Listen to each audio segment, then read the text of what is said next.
Well, time to talk with Ken Grudens now with the Indian River Land Trust. Hello, Ken. Good morning, Bob. So this is a time when a lot of folks start doing a little retrospective, looking back at the stuff that was accomplished last year, and Land Trust did a lot.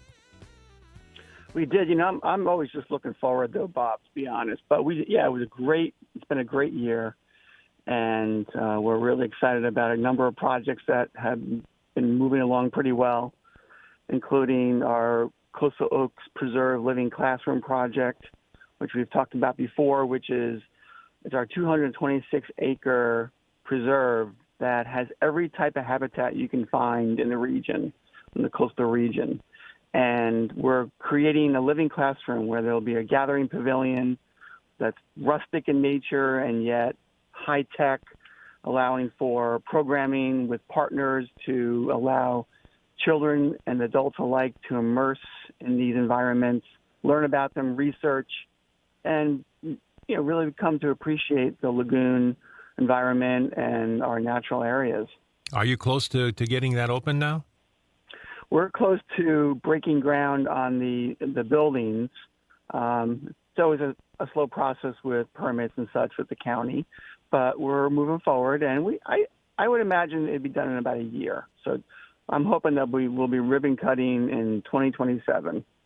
Yeah, that's going to be quite an addition to the community because there aren't many. First of all, there aren't many areas like that, and then to be able to do what you want to do there, that's kind of a unique thing. Yeah, we want to open it up to all different types of organizations. It doesn't have to be environmental. It could be educational in other ways. We've had conversations with the Gifted Youth Achievement Center and the Brevard Zoo and the Vero Beach Museum of Art, and of course the Environmental Learning Center, and one of our programs out there with the Harbor Branch Oceanographic Institute. So the idea is that we don't necessarily need to staff up a huge staff to run programs or work with the partners, and really allow access to a whole variety of groups of people. So we're pretty excited about that project, as you can hear. But I'm also really excited, Bob, about just our 3 public trails. I mean, this is the time of year, maybe not today with the wind and the cloud cover, but this is the time of year to get out and enjoy those trails, those public trails that are open dawn to dusk. We've got from north to south, we've got the Tony Robinson Waterfront Trail, about a mile south of the Wabasso Causeway off US 1. We've got the Lagoon Greenway, which is our longest running public preserves. It's been open since 2012 on Indian River Boulevard.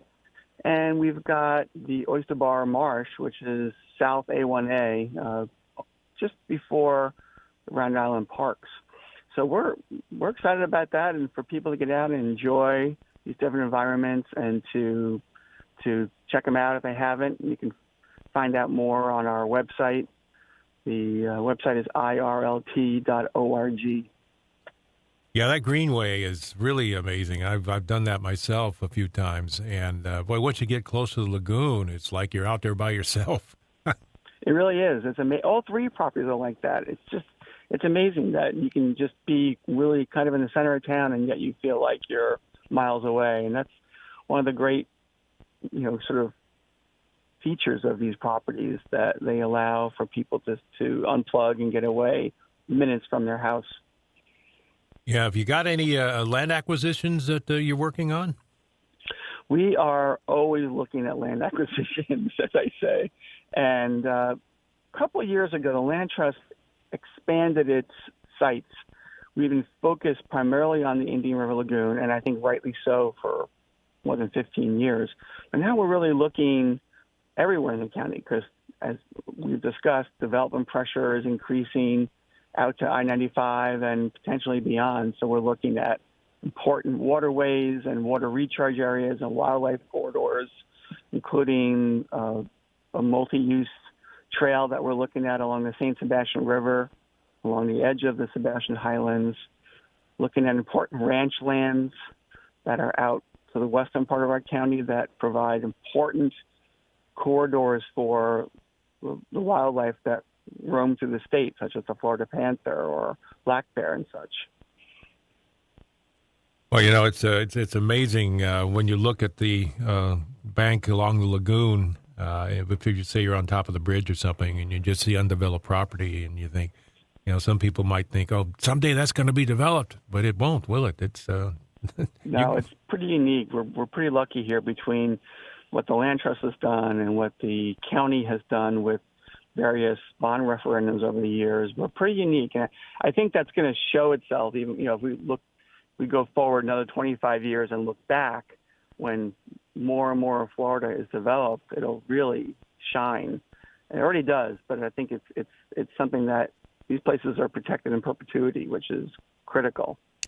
And if people want to find out more about the Land Trust, they can go to your website, which is very easy to access because it is IRLT.org, O-R-G. IRLT.org. All right, well, Ken, thanks for being on the show, and Happy New Year to you, and we look forward to talking to you again next year. You too, Bob. Thank you. Ken Grudens with the Indian River Land Trust.